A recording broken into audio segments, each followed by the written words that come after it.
We seem zoomed in a little more.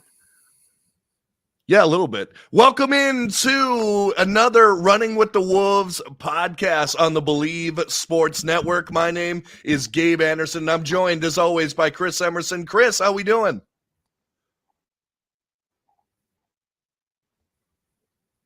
You know, we're doing great, man.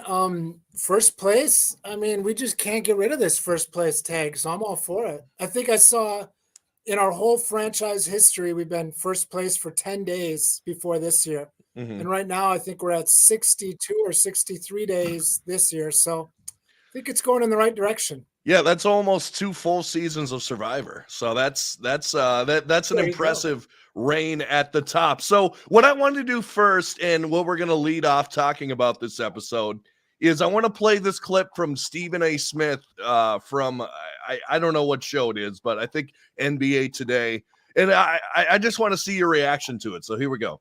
I want you to take a look at this dunk by Anthony Edwards. Throws it off the backboard to himself. Stephen A., I know you're a very tough judge of dunks. How do you feel about this one? It was nice. It was spectacular in real time. But let me say this, y'all. I need my boys to listen to me. I need you to listen to me, Christina, because regardless of what people want to think because of my presentation and delivery, my boy CC, I see you right there, big boy. Here's the deal, y'all. I don't really engage in hyperbole nearly as much as I engage in fact. This brother is something special. Yes, he is something special. He brings out the dog in the rest of their team. Let me tell you something right now. He is rapidly evolving into my favorite player in the NBA. He's got an NBA body. He's a man-child. He's a Skywalker. He's got game. He's got heart. Listen to what I'm saying to you on national television. Right now, when I see Anthony Edwards, I see in the making Vince Carter, Kobe Bryant, MJ, Michael Jordan. So I just wanted to play that a little bit. I found that pretty shocking. Anytime the Wolves are getting some rub on the national level, I tend to get excited. I know they got some last night with TNT as well. But we got ourselves a gamer in Anthony Edwards. So I just want to ask you, now he went on to say that Anthony Edwards is obviously not there yet, which I would agree with. Right. Do you think Ant could be the next Kobe Bryant? I mean, it seems crazy to say, but is it possible? Sure. Why not? I mean, if he's willing to put in the work, I mean, he's got the physical. He's a better physical attributes than Kobe or Jordan had, probably. Jordan had quite a bit better than his competition. I don't think Edwards has quite that gap compared to the other people in the league, but he's got everything you need. He just needs to keep doing it and he needs to stay healthy. But yeah, I'm all for it.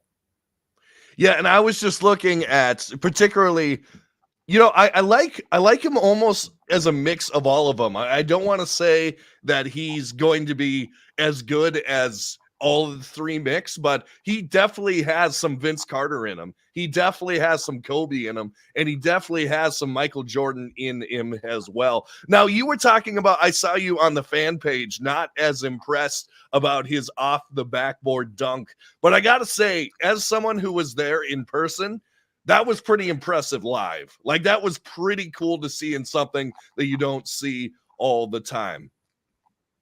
Yeah, and I don't want to put some bah humbug on it, but I'm just saying people are freaking out.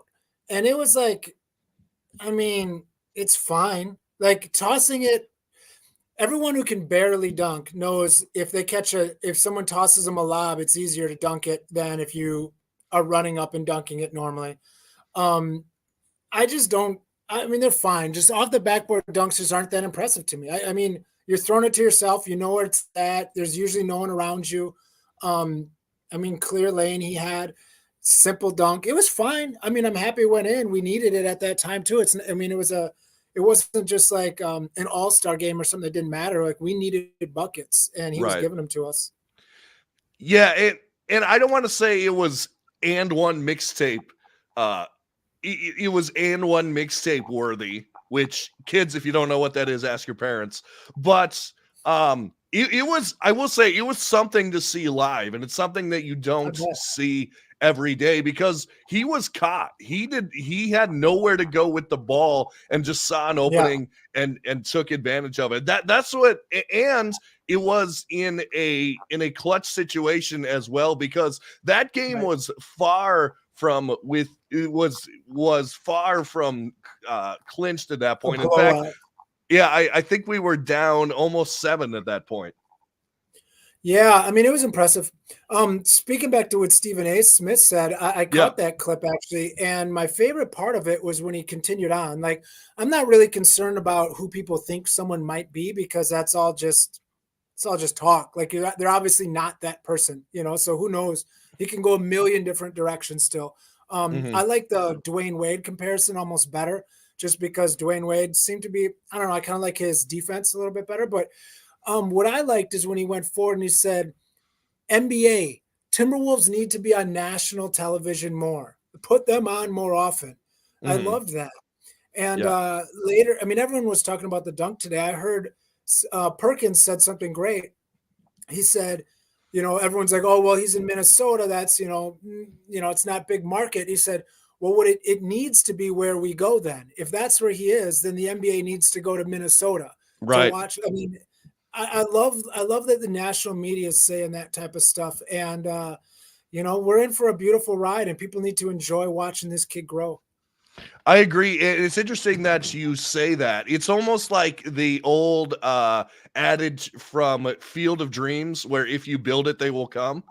For sure. Because because it's not like before the dynasty, the Golden State Warriors were on TNT every night. In the Jay Rich era, it's not like they were on TNT How every night. about It's not like the how about Clippers were on OKC? TNT every night either.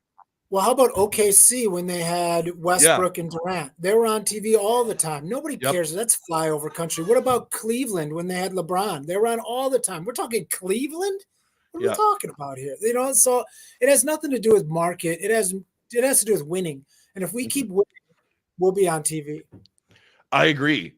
I agree. And what a great show. I was getting kind of nervous there when we were down 5 going into the 4th. Oh no, it's another excuse for TNT and Charles Barkley to say we're just a flash in the pan. This is luck. And then what do we do in the 4th quarter? Outscore them by 20. Just a great performance, and we'll break some of them down. And something that I've noticed about this team is 12-2 against teams below 500 this year. We're becoming the team that gets it done when we need to. These trap games are not trap games anymore. They're just games that we win. And that's Yeah. different from what we've done in the past. Yeah, and I think a lot of that comes down. I mean, Anthony Edwards is a consistent ball player that just can't be guarded, and he's got that hunger to score, which is important in those games where you're playing lesser opponents. But what really seems to be the thing versus those kind of bum teams is Rudy Gobert's just physical height and just constant aggression. I Mhm. mean, other teams can't match that. And when we have Carl Anthony Towns and him both clicking, those lesser teams just can't match that size, and we just overpower them. Mhm.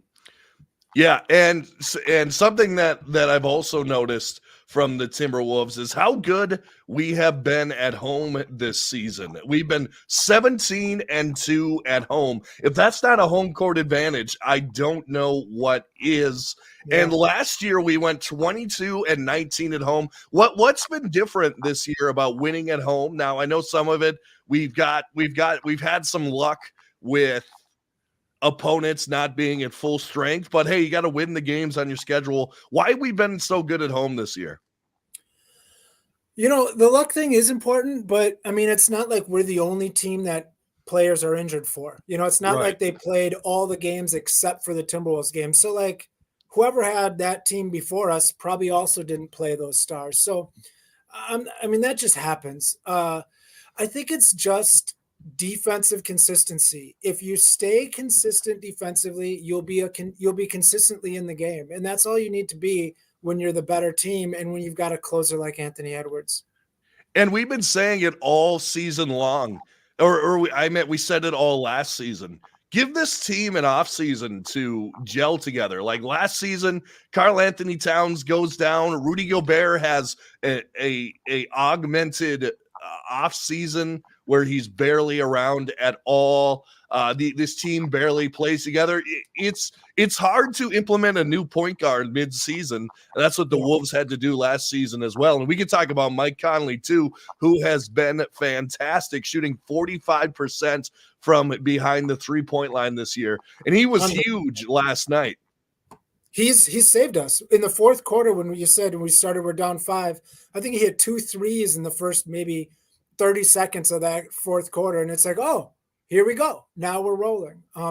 It's beautiful.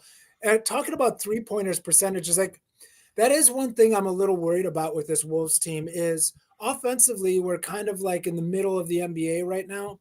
And in the last 5 games, I saw a stat that came out, and in the last 5 games, Karl Anthony Towns is shooting 71% from 3. Jade McDaniels is shooting 47% from 3. Conley is 43, and Reed is 41. 41 can be attainable, but 70 isn't going to hold. McDaniels at damn near 50% probably isn't going to hold. So some of those numbers are going to come back to earth.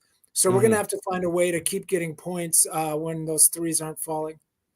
And I think a lot of that comes down to Anthony Edwards. And what a big second half for him. I mean, you go into halftime with only 2 points and you're thinking, okay, Ant's blowing it on national TV. And then he comes out and blows everyone away, almost puts up 30 points in the third and fourth quarter.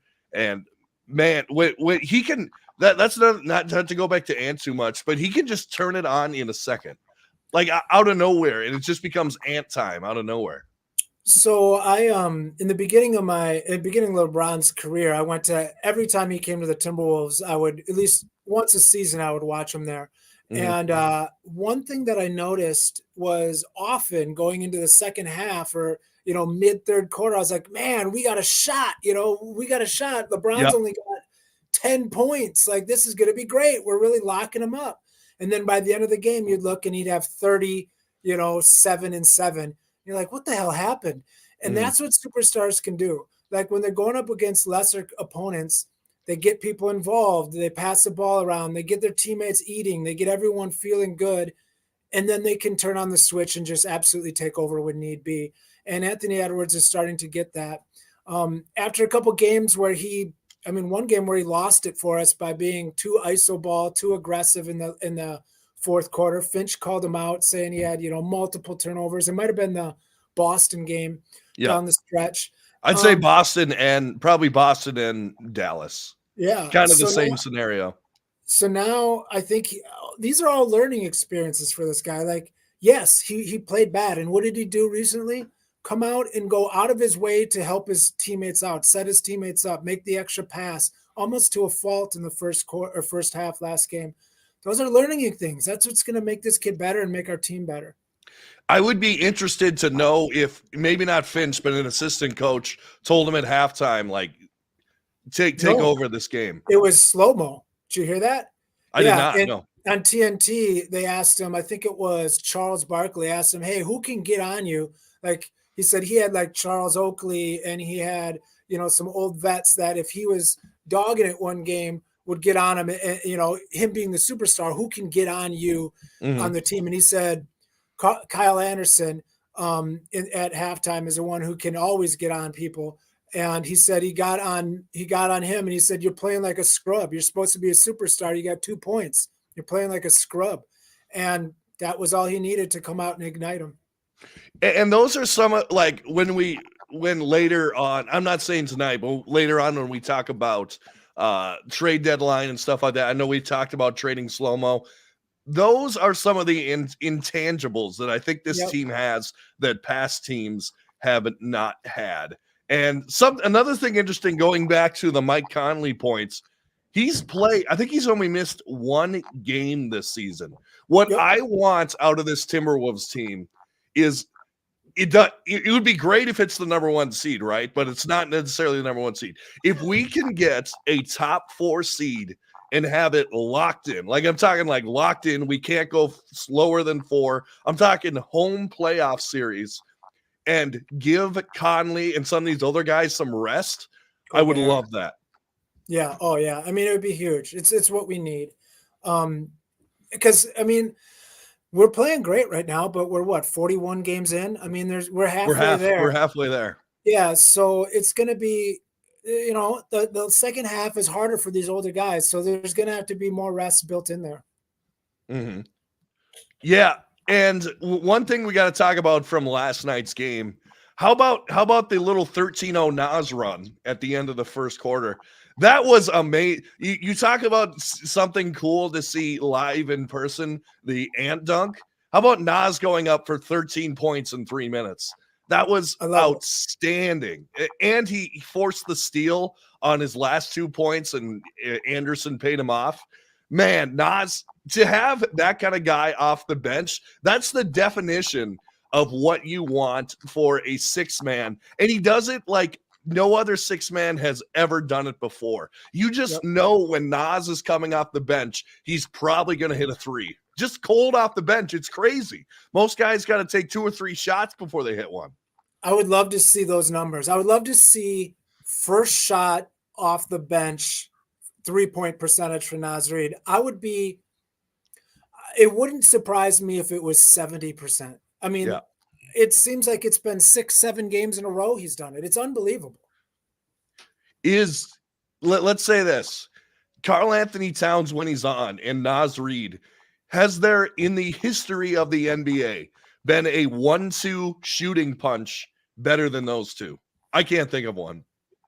A big man. I'm not. You're talking big man. I don't know. I mean, right? Dirk and Sean Marion. Marion was okay from the corner. I can't think of anything anywhere close. I mean, it's a different NBA, and it's amazing. I want to point out something about different NBA, something I saw the other day. Yeah, go ahead. Kind of blew my mind. Dane Moore, shout out to Dane Moore, one of the best in the business, posted this. And it was talking about offensive efficiency over the years. And man, I don't know if I can find it now, but it was basically saying that that currently the NBA, the Warriors, when they were 73-9, had 114.9 offensive rating, number 1 in the league, 114.9, crushing everybody offensively. It's an amazing year. The average offense right now in the NBA, and we're talking not that many years ago, right now the average offense is 116.2. Wow. So the 15th ranked team in offense in the NBA, which is pretty much us, is better than the greatest record of all time, Golden State Warriors team. Like, offense is exploding right now, except for when they play us, obviously. Yeah, and that's the crazy thing about the Timberwolves. Like, what is the trend in the NBA right now? Going small. What are we doing? We're going big. What is the trend in the NBA right now? Everyone, like, the sexy pick is the Pacers, who's putting up, or the Pacers or the Hawks, who are putting up 153 a night. What are the Wolves doing? They're playing defense at a high rate. We're almost like the counterculture right now. Yeah. And I love it. And it's something that I've been saying for a while, like, chasing that small man lineup is fine if you have the personnel. Like, right. But if you don't have, Curry and Klay Thompson and guys like that can shoot like that, then you can't do it. Like, what's important is making your team work for who you have. And if we've got one of the best bigs, and we've got a shot to get a guy like Gobert, you take it. And now you're like, well, now we're going to be big, and we'll see how that works, because we can't beat the teams. You can't beat the elite teams that go small if you don't have that personnel. So why try? Yeah, I totally agree. And like you said, you got to play to the personnel on your team and then figure it out later. Like, you can't, like, it's the whole analogy. You can't, fit a square peg into a circle, right? Like, it just doesn't work. And that's what I think Finch has done well. Tim Connolly gave us his team. Okay, we're gonna go with 3 bigs. This is what we're doing. And Finch is like, okay, bet, I got this. Give me a fourth if you can. Yeah, no, it's amazing. He's a coach of the year. He should be. He's going to be coaching the All-Star team, or soon they'll announce that, hopefully. It's going to be great. He deserves everything he gets, all the flowers. Absolutely. And I here's the thing. Here's the funny thing is we're paying him less than Monty Williams, who's getting paid like what, 12 plus, how much, like 20 million a year, is it? He's the highest paid coach in the NBA. Yeah. And the worst team. Oh, maybe in NBA history. I think it would be hilarious if statistically the worst team in NBA history had the highest paid coach in the league. Yeah, it kind of makes you think. Yeah, it really does. And I saw a stat, not to go too far into the Pistons, but Dwayne Casey, his run there was not too glamorous either. I think I saw a stat where he had the worst win-loss percentage during the span of time where he coached the Pistons, which was about 4 or 5 years, the worst win-loss in the league. So not good. Not good. And I almost want to do a show. We can do it in the off season, I guess. After we bring home the championship, we can talk about this.